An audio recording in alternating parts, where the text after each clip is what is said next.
Señor Andrés Vázquez Mariscal, usted es historiador. Soy investigador histórico. Muy bien. No quiero presumir de lo que no tengo base suficiente para justificar que soy historiador, ¿no? Investigador simplemente. Muy bien. Nace en Chiclana de la Frontera, en Cádiz. Sí. Es presidente del Centro de Estudios Históricos Juan de Herrera, ¿aún también? Sí, todavía sigo, sí. Lleva varios años dedicado a la investigación histórica, como decía antes, sobre todo especialmente el siglo XVI español. Así es. Ha colaborado en diversas publicaciones especializadas y ha impartido conferencias en diversos lugares de la geografía española. Ha publicado, entre otros libros, Las claves ocultas de la Biblioteca del Escorial, El Enquiridión, el libro secreto de magia que el Papa León III regaló al emperador Carlomagno, y dos novelas, El monje y la prostituta de Constantinopla y La familia. Esta es su última obra. Y el libro que hoy nos ocupa, El Génesis, publicado por la editorial Sirio. El Génesis, la verdadera historia. Así es. Bueno, un libro escrito, desde luego, como ya comenta en el libro, con intensa labor detrás, porque es un trabajo de datos comparados durante 2 años, ¿no? Bien, lo ha cimentado. Sí, efectivamente, ¿no?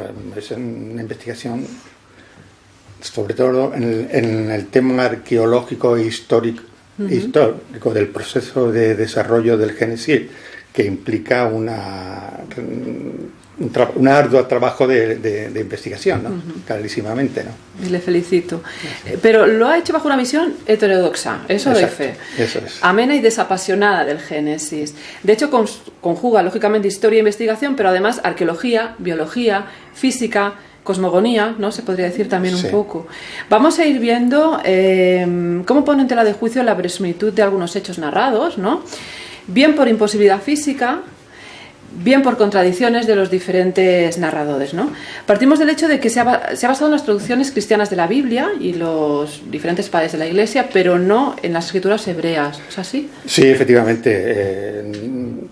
Hay que contar con el hecho de que no soy un erudito en el idioma hebreo, por lo tanto, traducir del hebreo la Biblia directamente es un trabajo al que no me puedo afrontar, ¿no? Pero la Vulgata y la Septuaginta, que son las dos versiones de las Biblias cristianas, son las que me han servido para ir desarrollando poco a poco esa visión heterodoxa de la que hablabas, ¿no? Vamos con la primera afirmación que hace en el prólogo del libro, creo recordar, y que, bueno, no deja de tener bastante razón en ello. Me sublevo ante la idea de un Dios de Israel celoso y cruel, que ordenaba lapidar a las mujeres adúlteras o al hijo disoluto o borracho. Y se pregunta cómo puede utilizarse la Biblia como guía moral si se encuentra plagada de guerras, asesinatos, incestos, violaciones, ¿no? Practicaban poligamia, concubinato. Sí. Bueno, es una pregunta que yo siempre me he hecho. No sé si los creyentes acérrimos que creen que la Biblia es la palabra de Dios, tomada al pie de la letra, tienen estas mismas dudas que yo siempre he tenido, ¿no? El hecho de enfrentarme a un análisis del relato bíblico como he hecho es para resolver mis propias dudas, ¿no? Y una de las preguntas que con más frecuencia me hacía es por qué Yahvé, ese Dios bíblico, es realmente un Dios de la guerra, castigador, ¿no? Castigador, y un Dios de la guerra que disfruta, ordenando a David que liquide a todos los contrincantes y que extermine a los ejércitos contrarios, incluido mujeres y niños, y que, excepto las doncellas, le decían a David, ¿no? Porque las doncellas formaban parte del botín de guerra del ejército, ¿no?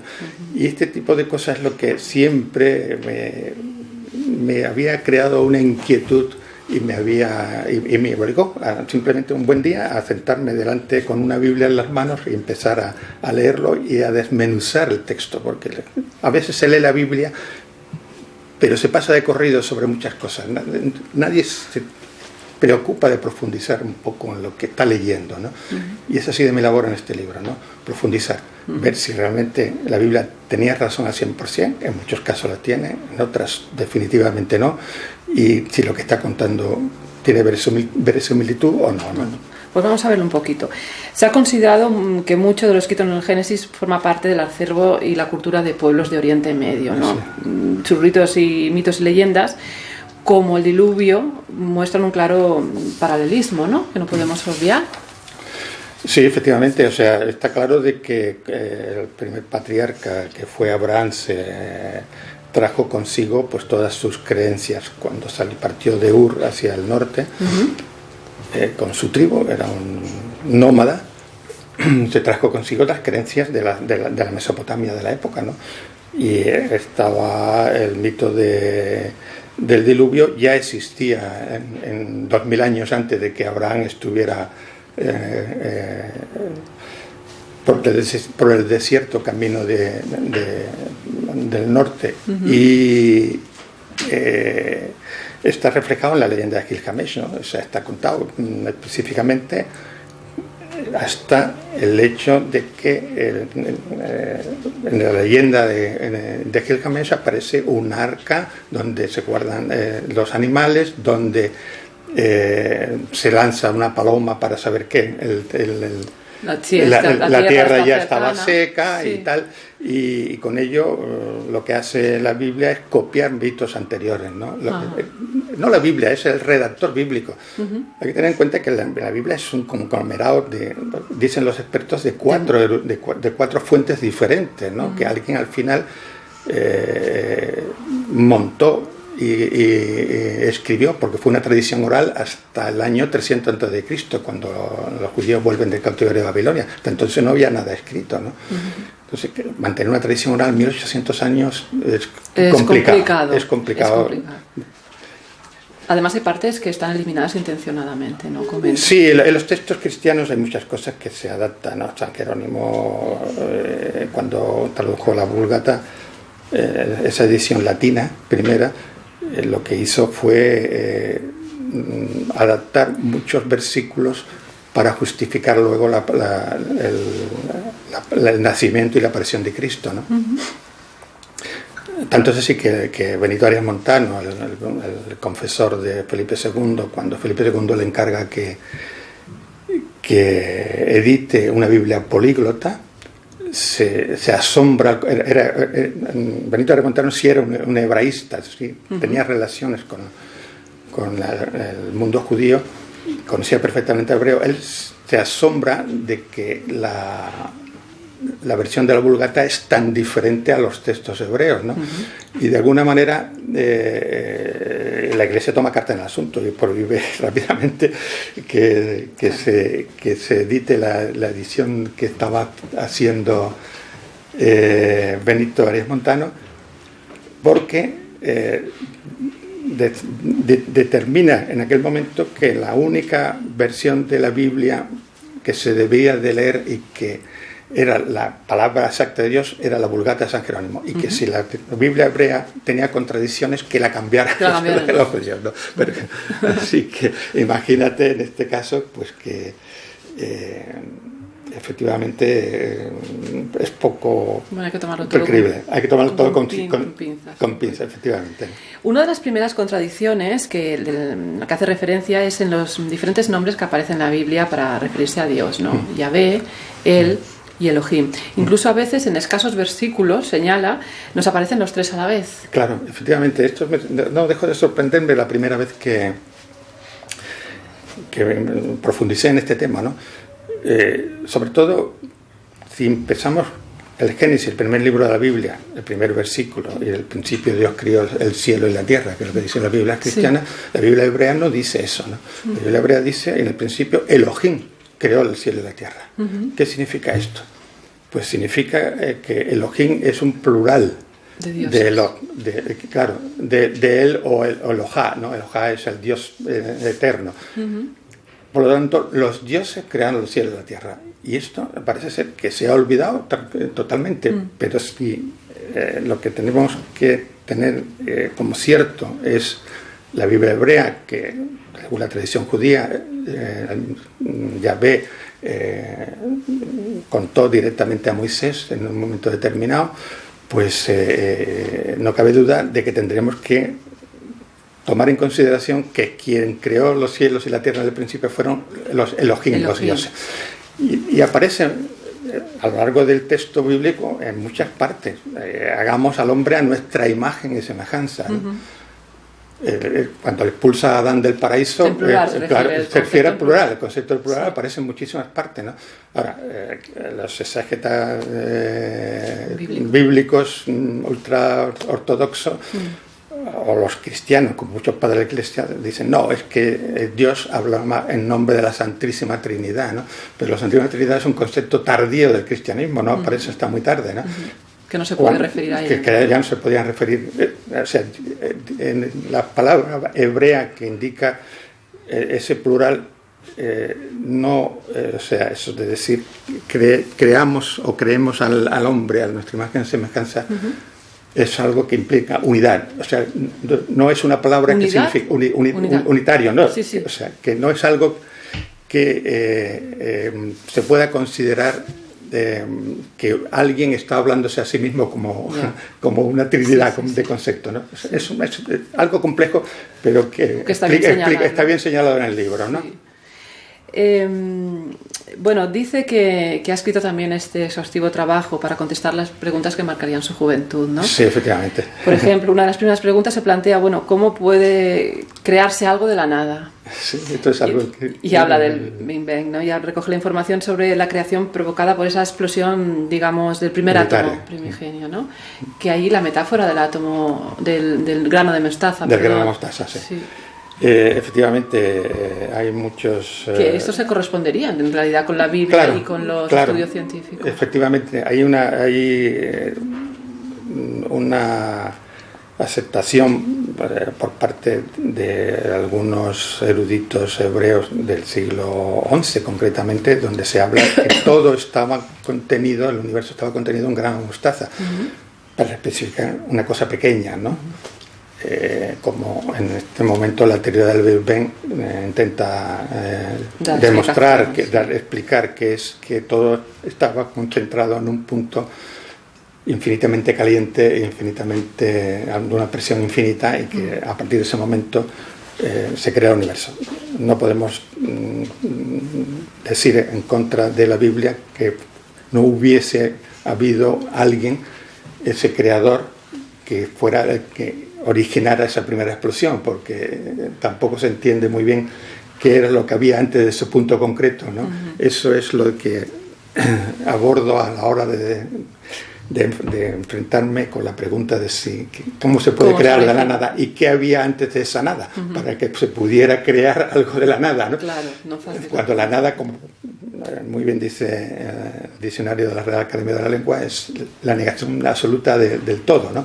O sea que la imposibilidad de crear algo de la nada físicamente resulta imposible, aunque últimamente con lo del bosón de Higgs a lo mejor resulta que sí podemos crear algo de la nada, ¿no? Yo hasta este momento no me he metido a investigar este tema, ¿no? Bueno, como decimos nosotros, somos dioses creadores también, claro. Nosotros. En cambio dice que hierra el Génesis porque no pudieron existir las aves antes que los animales terrestres. La teoría de la evolución nos enseña que primero fueron los animales marinos, luego los terrestres y luego las aves, ¿no? Ahí sí que digamos que no... Sí, digamos que el orden, el cronológico de los 6 días de la creación no concuerda con la teoría de la evolución, el proceso evolutivo, ¿no? No se puede crear la luz después de haber creado las plantas, porque es una condición sine qua non. Si no, luego hasta el cuarto día creó el sol, ¿no? Claro. Es una condición sine qua non para que existieran las plantas, ¿no? Y ese tipo de cosas. Pero bueno, este tipo... ¿Y le encuentra una explicación? No, la explicación es que el redactor no tenía una idea muy clara de cómo eran las cosas.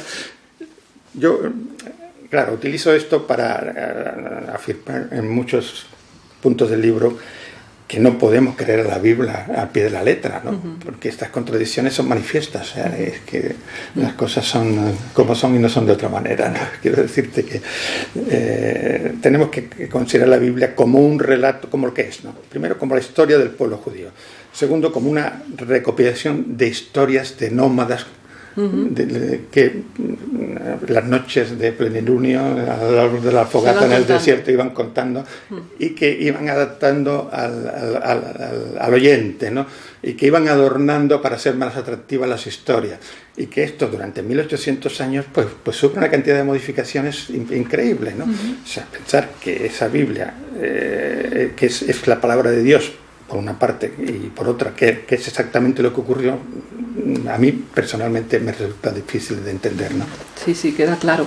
En cambio hay paralelismos entre el mito del origen del mundo y la creación del hombre del libro sagrado de los mayas, en Guatemala, ¿no? Sí, el Popol Vuh. Sí, eso es un libro muy curioso. Yo supe de él, viví en México a principios de los años 80 durante 4 años y me interesó mucho la cultura maya en aquella época, ¿no? Y el Popol Vuh hace mención a una primera creación de una raza que a los dioses no les sirvieron, que fue destruida, que se volvió a recrear de nuevo. Y cuando define el origen del universo, sí está bastante acorde con lo que cuenta la Biblia, ¿no? De que al principio no había nada y que todo era calma absoluta, que solo existían las aguas, en fin, una serie de cosas que concuerdan bastante, ¿no? Pero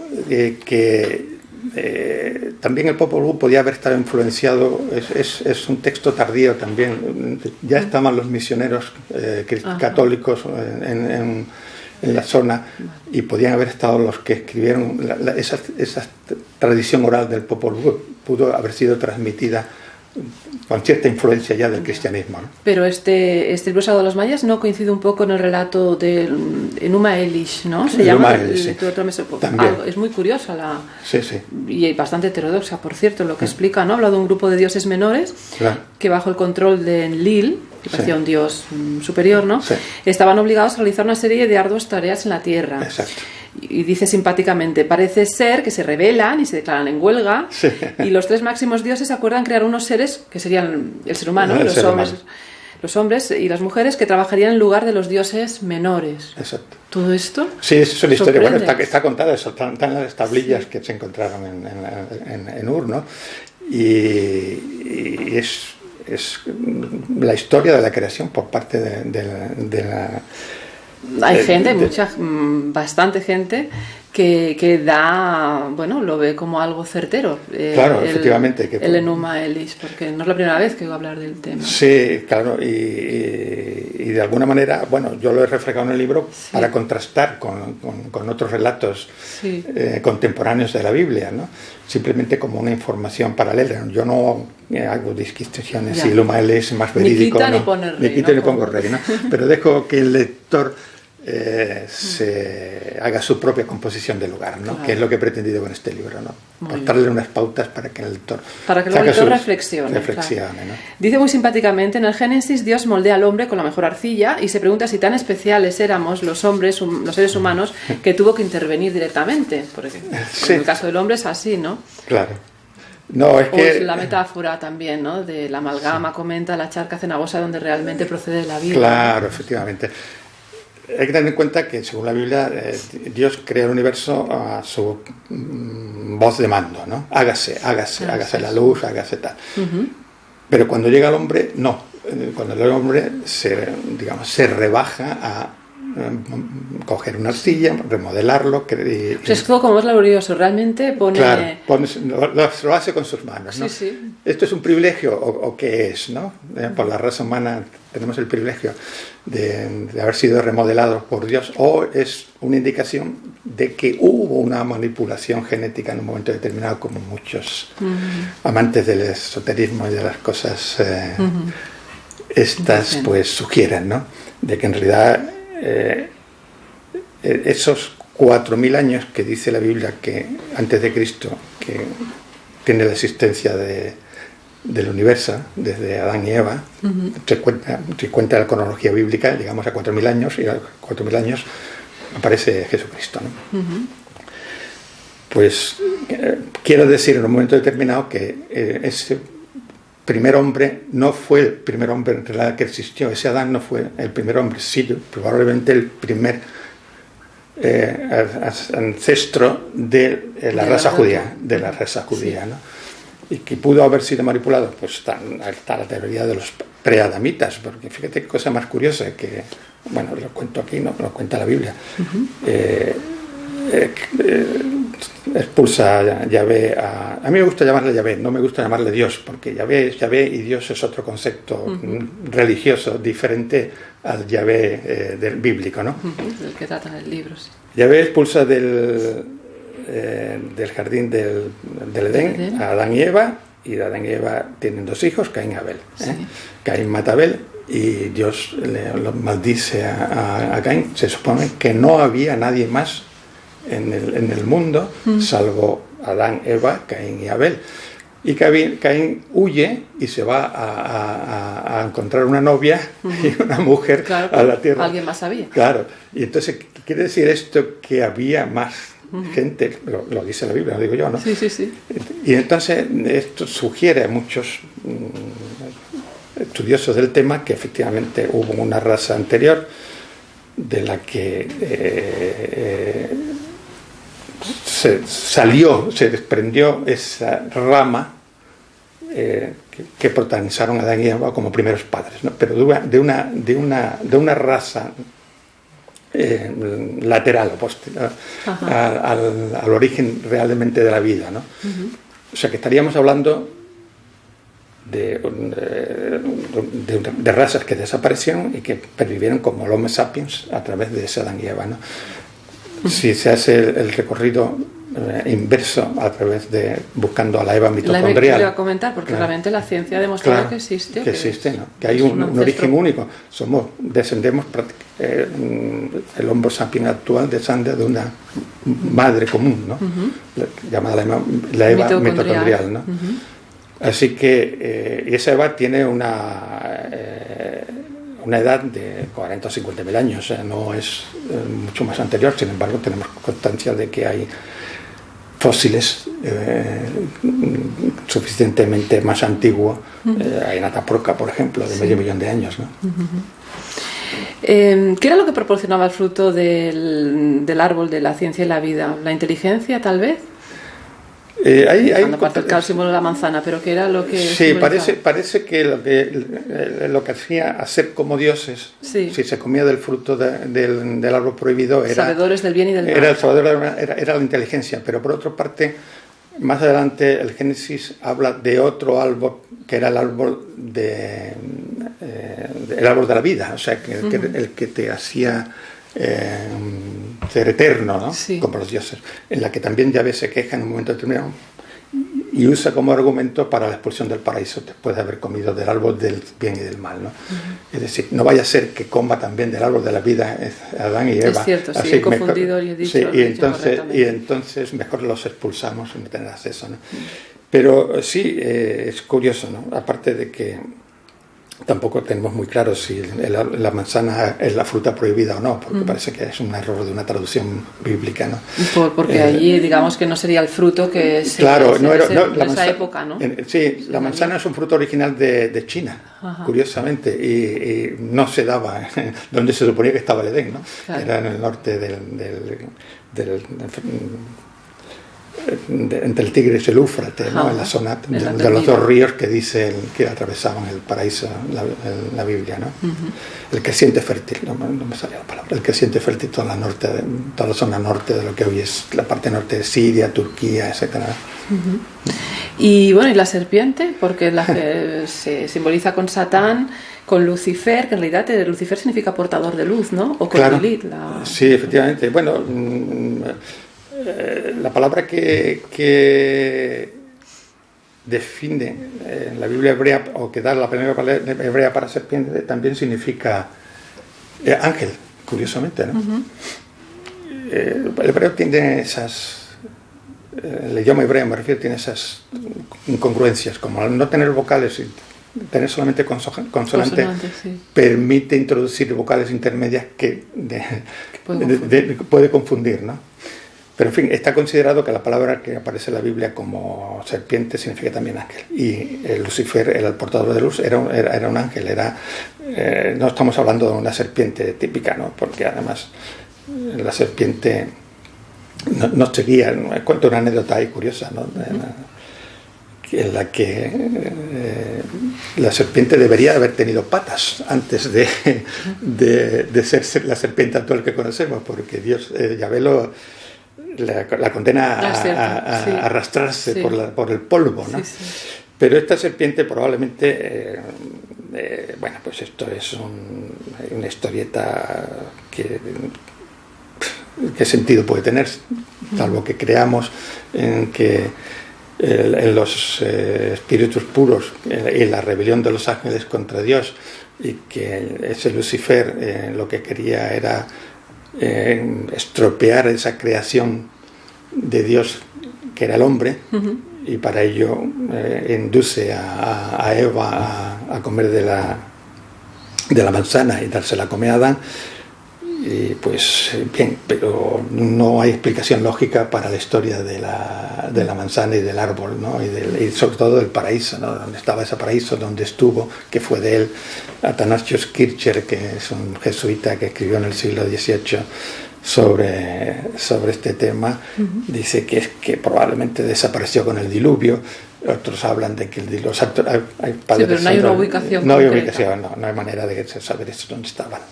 Y si realmente pues era un lugar cerrado y acotado, como da a inducir a pensar el relato de la Génesis, que estaba un jardín amurallado, donde Yahvé puso, además de expulsarlo, puso 2 serafines con espadas de fuego para impedir la entrada.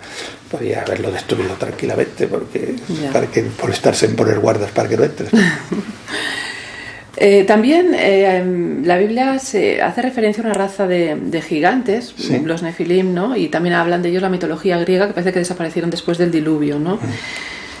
Bueno, yo no sé si tiene conocimiento, pero parece ser que sí que se han encontrado restos osteológicos diseminados por diversos continentes, ¿no? De seres de grandes dimensiones. No sé qué hay de... Yo he visto por internet cantidad de cosas de este tipo. Pero claro, por internet no sabes si realmente esto pueden ser... Claro. Yo no acabo de convencerme, porque hasta que no esté puesta en un museo donde yo pueda ir a verlos, ¿no sabes? Quiero decirte que en internet corren muchas historias, ¿no? Extraterrestres hasta estos gigantes. Pero lo que sí dice la Biblia, que hubo gigantes en la tierra, ¿no? Antes del diluvio, que eran los hijos creados por los hijos de Yahvé, que encontraron que las mujeres de los hombres, las hijas de los hombres, eran muy atractivas y engendraron con ellos hijos. Esto es un versículo de la Biblia que está al alcance de cualquier lector que tenga una Biblia en su casa y lo puede leer tranquilamente, ¿no? Y con esto, ¿qué se justifica? Pues que posiblemente hubiera una raza anterior a esa supuesta época prediluviana, en el que el ser humano era más alto, más fuerte, y vivía 900 años como Matusalén. Ah, sí, pues es verdad. Y esta longevidad. Y esta longevidad, ¿de dónde sale, no? Claro, si nos metemos en el tema de la longevidad, pues puede resultar muchas cosas, ¿no? Si te parece que lo comentes. Sí. Hay un escritor de origen judío, Ismael Velikovsky, que a mí me apasiona, ¿no? Fue un heterodoxo y repudiado por toda la ciencia de su época, a pesar de que fue cofundador de la Universidad Hebrea de Jerusalén. Había nacido en Rusia, y Ismael Velikovsky lanzó una teoría que, ya te digo, fue rechazada por todos y fue considerado un escritor maldito, ¿no?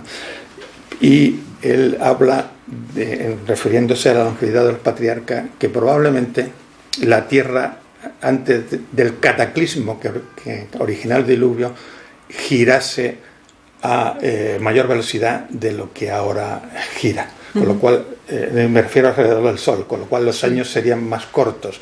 Y ese cómputo, en vez de 900 años, pues podrían haber sido 90, ¿no? ¿Qué fue lo que pasó? Que en un momento determinado, según Velikovsky, un cometa cambió y chocó, o rozó ligeramente la Tierra, y produjo 2 cosas. Primero, una disminución del sentido de rotación alrededor del Sol, y la inclinación del eje de la Tierra. El eje de la Tierra está inclinado 24 grados y gracias a él tenemos las estaciones, si no, no se producirían las estaciones. Si la Tierra estuviera, el eje estuviera vertical de norte a sur, en toda la época, en todas las zonas de la Tierra sería siempre la misma época y el mismo clima. Y exactamente, ¿no? Al inclinar el eje de la Tierra da origen a las estaciones y produce más cosas que le ocurre después del diluvio. Produce que aparezca el arco iris después del diluvio, que Yahvé le dice a Noé que es la prueba de que ya no va a haber más diluvios, pero produce el arco iris porque la refracción de la luz en las nubes está inclinada. Si el eje de la Tierra hubiese estado, y entonces la refracción llega al ojo del espectador y puede ver el arco iris, pero si el eje de la Tierra estuviera vertical, la luz del Sol incidiría perpendicularmente y rebotaría en dirección al Sol, con lo cual el observador que está abajo en la Tierra, digamos, no vería el arco iris, ¿no? Y además, en paz, curioso, porque a la vez dice aquí, le dice a Moisés, a Noé, que y a partir de ahora el verano será verano, el otoño será otoño y el invierno será invierno, como diciendo que a partir de ahora nada más habrán las estaciones. Y eso se podía explicar a través del cambio de eje, simplemente. Claro, y eso lo explica Velikovsky a través de este y explica el diluvio con los maremotos provocado por el roce de una y ese de un cometa que rozó ligeramente la Tierra en un momento determinado, hace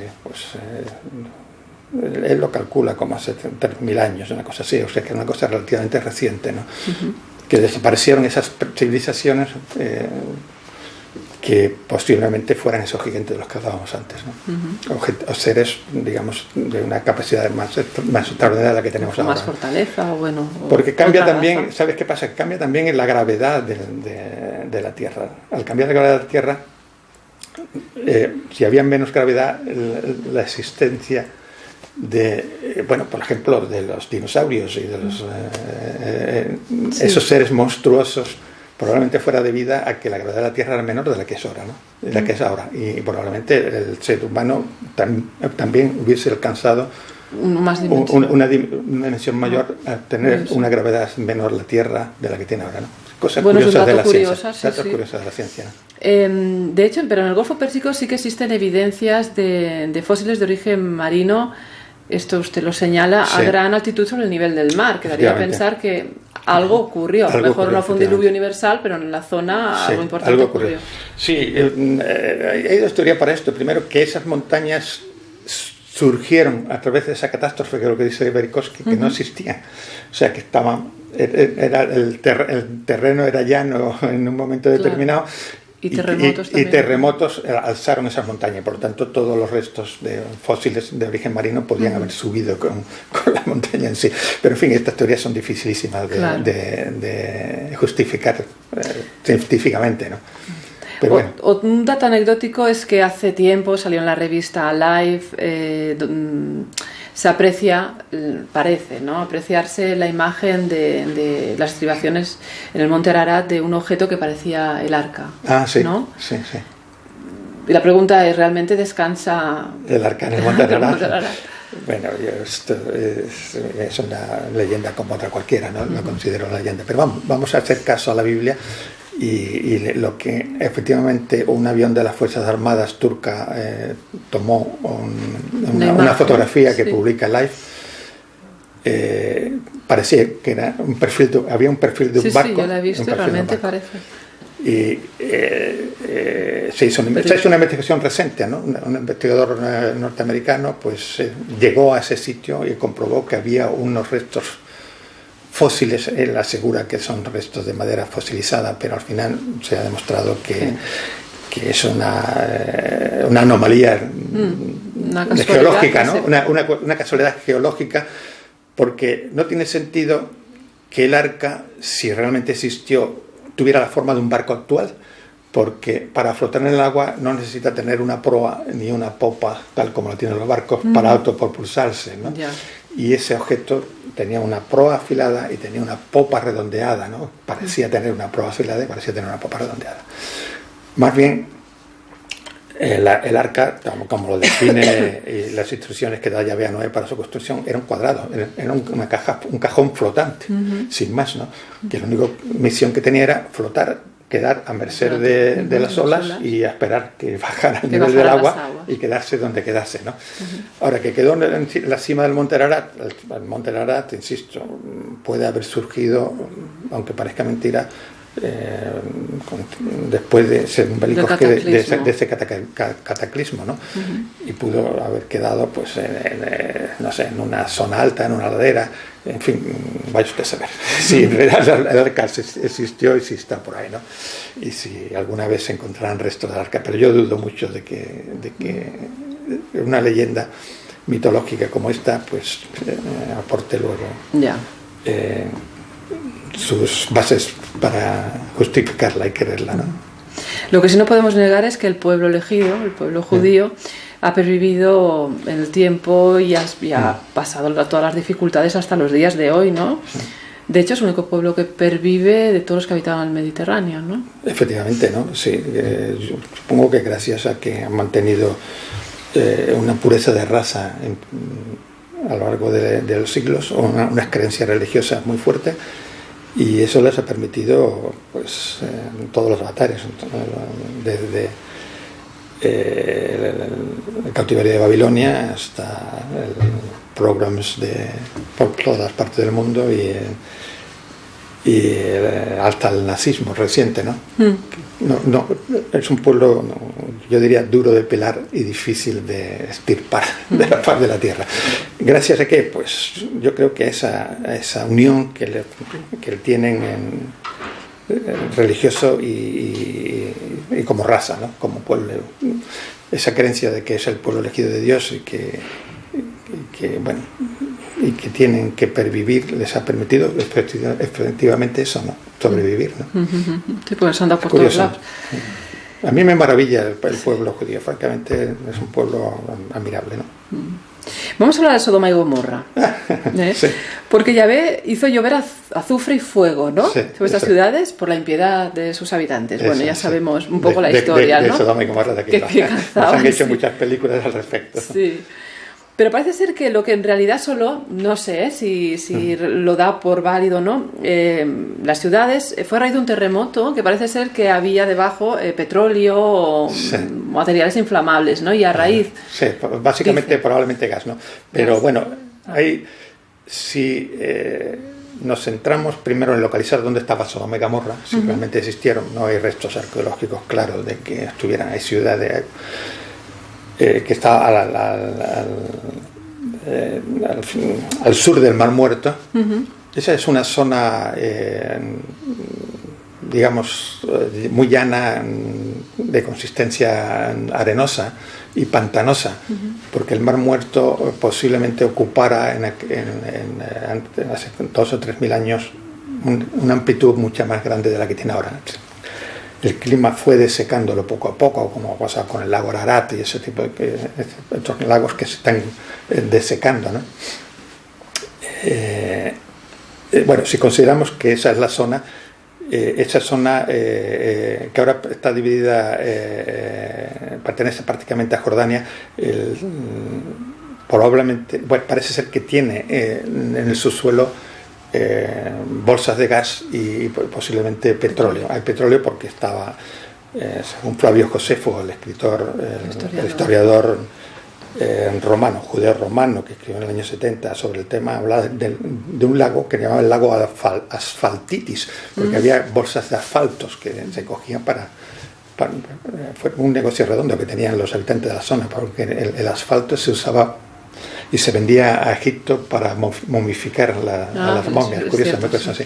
Sí. Bueno, pues una de las teorías más acertadas que yo creo que en un momento determinado puede justificar esa lluvia del cielo de azufre y fuego es sin duda el hecho de que surgiera un geyser de gas y de petróleo, probablemente por un terremoto. La zona es bastante susceptible de tener terremotos. Ese geyser se inflamara si surgió dentro de una zona habitada por el fuego las viviendas o por lo que en un momento determinado ese geyser se inflamara, hiciera llover ese azufre, y ese que azufre que sería, en este caso sería el petróleo ardiente, ¿no? Y pudiera ser destruir la ciudad, ¿no? Ya sabes que hay quien piensa que Sodoma y Gomorra la destruyeron los extraterrestres con una bomba atómica, pero bueno. Bueno, otra versión peculiar, ¿no? Sí. Lo dejamos ahí. Sí.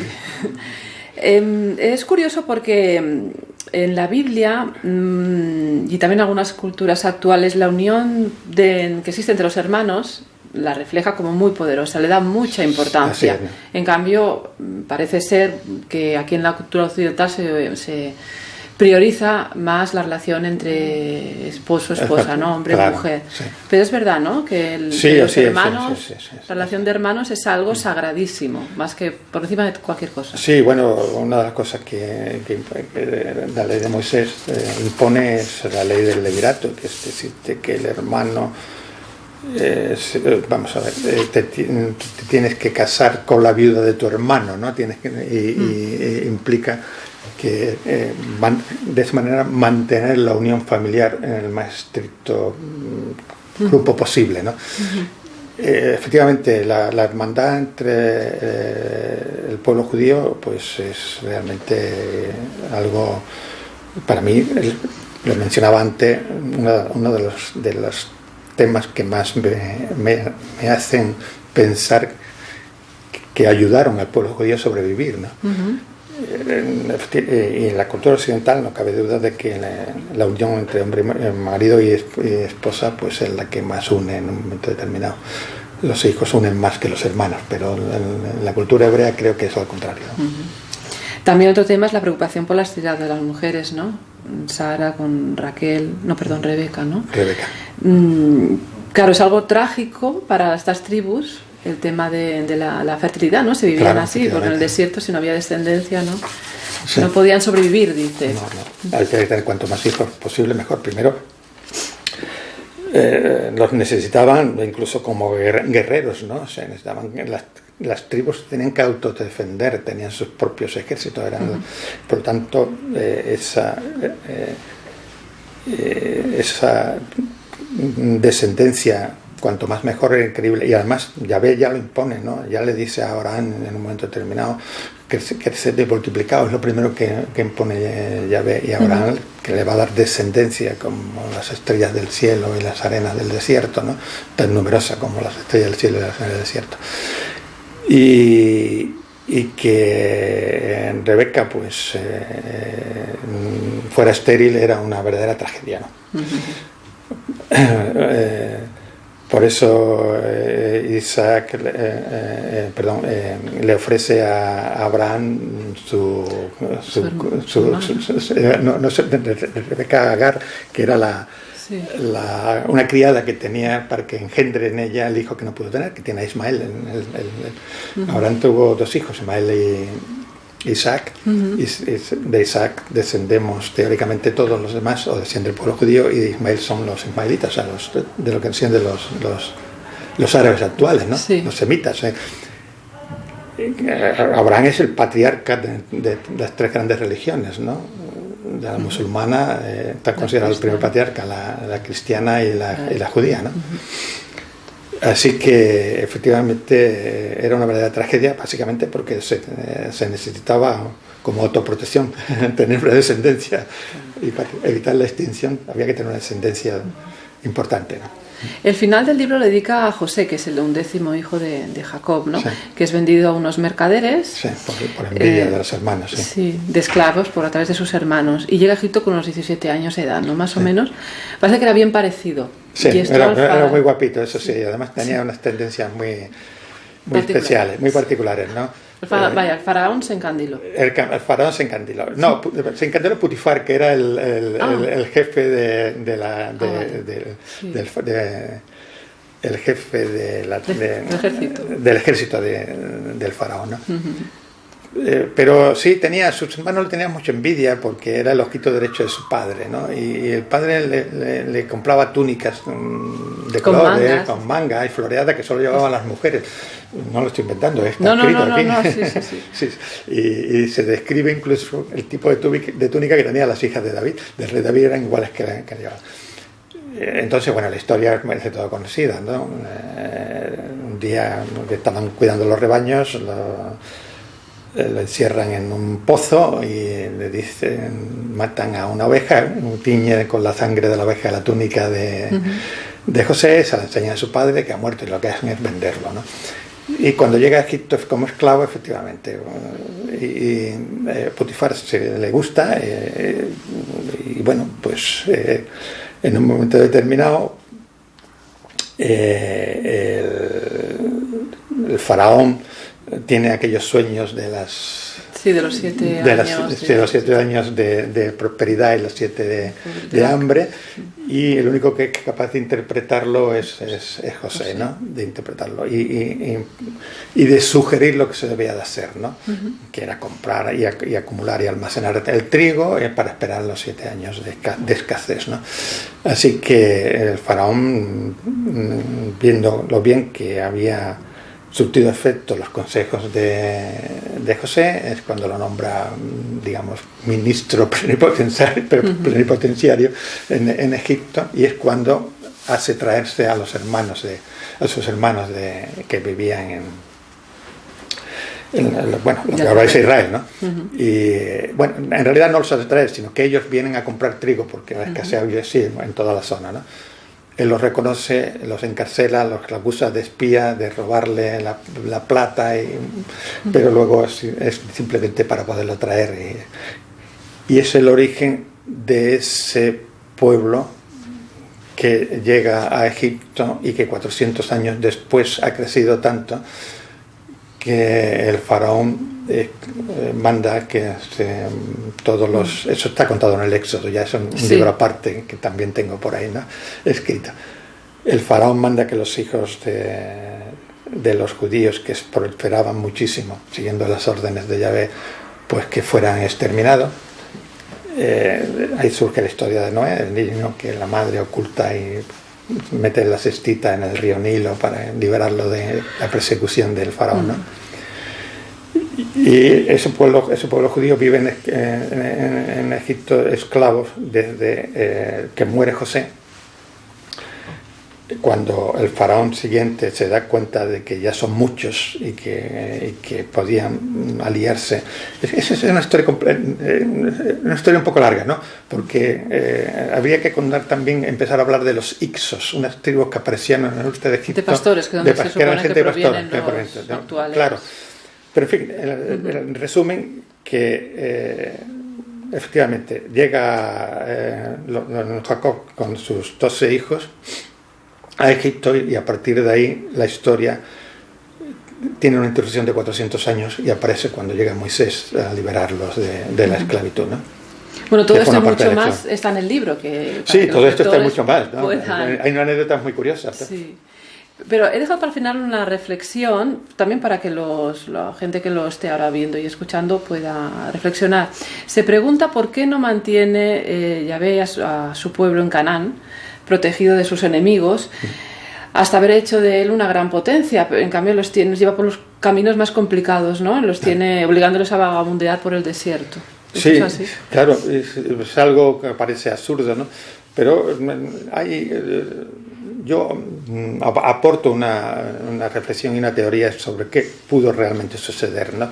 Y es que el pueblo de Israel nunca fue un pueblo unido. Esos pueblos eran una serie de tribus errantes, eran nómadas del desierto, distintas y separadas, ¿no? No es ese pueblo que huye de Egipto conducido por Moisés, ¿no? Porque la logística de mover, según se estima, los 600.000 hombres que dice el Éxodo, incapaces para portar armas que salieron de Egipto, implican que juntos con animales, lógicamente con mujeres y niños, pudieran probablemente rondar los 2 millones de personas. Mover 2 millones de personas por el desierto es algo impensable para la época, ¿no? Ahí aún hoy día, ¿no? Los panzer alemanes en la Segunda Guerra Mundial no se podían mover ni 30 kilómetros sin tener que pararse, por falta de agua y por falta de medios, ¿no? Entonces, lo más probable es que lo que Moisés hace, ese príncipe egipcio huido de Egipto, es aglutinar a una serie de tribus dispersas que ya existían por la península del Sinaí, ¿no? Y eso es lo que tarda 40 años en organizarse, ¿no? O pudo haber tardado 40 años, si hacemos caso a los 40 años, ¿no? Crear un pueblo en la unión de todas esas tribus dispersas. Esas serían las 12 tribus que luego se trasladan el redactor de la Biblia, para darle una cronología y un contenido histórico, los traslada al origen de la existencia del pueblo judío, que es Abraham, ¿no? Pero en realidad creo yo que lo que justificaría esos 40 años de andar por el desierto es que el tiempo necesario que tuvo que Moisés que emplear en crear un pueblo unido y fuerte suficiente para salir del desierto y empezar a conquistar todo lo que era esa tierra que emanaba leche y miel, ¿no? Que era el paraíso de los beduinos, ¿no? Y de los musulmanes, ¿no? El paraíso, ya sabes que tendremos ríos de leche y miel aparte de las uríes correspondientes, pero... Pues muchas gracias por esta entrevista. Bueno, pues gracias a ti. No sabes cuánto me alegra haber tenido la oportunidad de comentar contigo todas estas cositas. ¿Está elaborando ahora mismo alguna otra investigación sobre el tema? Sí, es un tema que me trae desesperado, ¿no? Es un ensayo, no es un ensayo, es una investigación histórica. Hablábamos al principio de que mi afición por el siglo XVI, porque el siglo XVI la verdad da mucho juego para escribir sobre él, ¿no? Tengo una historia que no sé si habrás oído, que es la del pastelero de Madrigal de las Altas Torres. No. No te suena de nada, ¿verdad? No me extraña, no le suena a mucha gente. Perdón mi ignorancia, pero no, por supuesto. Me tengo que remontar un poquito antes. Esta historia empieza a finales del siglo XVI, 1594, más o menos. El rey don Sebastián de Portugal, don Sebastián I, sobrino de Felipe II, un jovencillo de 22 años, se decide un buen día invadir el norte de África. Digamos, obsesionado porque sus maestros, que eran jesuitas, quieren convertir a los herejes del norte de África, ¿no? Y se va en una cruzada personal al norte de África. Llega con un ejército, con toda la nobleza portuguesa, y en la primera batalla los moros los destruyen, muere el rey don Sebastián, desaparece, no se encuentra su cadáver, no se sabe qué ha pasado, en fin, un verdadero desastre, ¿no? Pero empieza a surgir, claro, muere sin descendencia, ¿no? Era joven, no se había casado, no tiene descendiente. Su tío, que era cardenal, asume la regencia de Portugal, muere a los 2 años porque ya era muy mayor, y sigue el trono de Portugal sin herencia. Y entonces llega Felipe II, que era tío del rey don Sebastián, hijo de madre portuguesa. Su hermana, doña Juana de Austria, había sido la madre del rey don Sebastián, y dice: bueno, yo soy el heredero por derecho propio y porque el que más cercano, heredero más cercano. Pero hay otros pretendientes portugueses hasta que Felipe II un día, en vista de como las buenas no puede hacer nada, llama al duque de Alba y le dice: oye, venga, vete a Portugal, conquístame a Portugal y aquí pasa y allá gloria, ¿no? O sea, se conquista Portugal y empieza el reinado de Felipe II como Felipe I de Portugal, y se anexiona Portugal al reino de España. ¿Qué ocurre? De repente surge una leyenda en Portugal que dice: el rey don Sebastián no murió en la batalla de Alcázar-Quibir, que era la batalla y está vivo, y anda por ahí, por el mundo, haciendo penitencia, porque ha jurado de estar 20 años haciendo penitencia hasta que se le perdone el gran pecado de haber querido o haber arrastrado a la nobleza y al ejército a la debacle de la Alcázar Quibir. Y todo el mundo está esperando que llegue el rey don Sebastián, aparezca y reclame su trono en contra de Felipe II. Vale, hasta ahí la historia tal como es.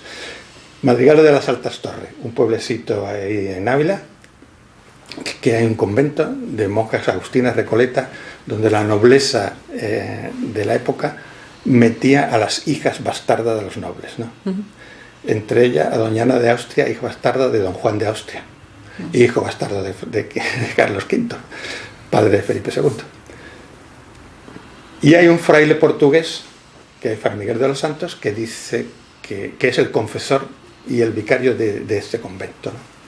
Y que un buen día dice: ala, pero si este que está por ahí en el pueblo es clavadito al rey don Sebastián. Y habla con él, y empieza a hablar con él, y empieza a organizar un lío tan grande que convence a doña Ana de Austria, la sobrina de Felipe II, sobrinastra podríamos decir, ¿no? Si el término lo admite la Real Academia, de que ahí está el rey de Sebastián, que es tu primo, y que tenemos que ayudarle a que recupere el trono de Portugal, sea como sea y tal, ¿no? Todo esto está escrito, ¿eh? Ya está escrito. Sí, no está escrito no por mí, sino por la historia. Pero ¿cómo va el libro? El libro va bien porque veo que esto también es esto es muy largo, ¿no? Sí. El libro va bien porque el libro está condensado en el proceso que se le incoa a Gabriel de Espinosa, alias el pastelero de Madrigal, porque no es que hacía pastel, hacía bollos de carne y no sé qué, no eran dulces, ¿no? Como entendemos hoy día, por hacerse pasar por el rey don Sebastián. Y Felipe II lo mete en la cárcel, lo tortura y al final lo ahorcan, ¿no? Lo ahorcan y lo descuartizan y ponen los 4 cuartos a la entrada de Madrid a las Altas Torres y la cabeza pinchada en un palo en la plaza del centro del pueblo, metida dentro de una jaula. Todo esto es bastante desconocido, ¿no? Todo es totalmente desconocido, esa historia está en 2 legajos del Archivo General de Simancas, que ocupan 2 cajas de este tamaño en folios. Exactamente, he conseguido que el Archivo General de Simancas me los digitalice, porque claro, analizar todo esto en Simancas es un tiempo ímprobo, implicaría que me tuviera que llevar allí un año viviendo. ¿Cuántas horas de su vida en la biblioteca, en hemeroteca, recogiendo todo esto? Pues bastante, pero es mi hobby. No digamos, en concreto, en esta novela que estoy escribiendo, sino en todas las demás.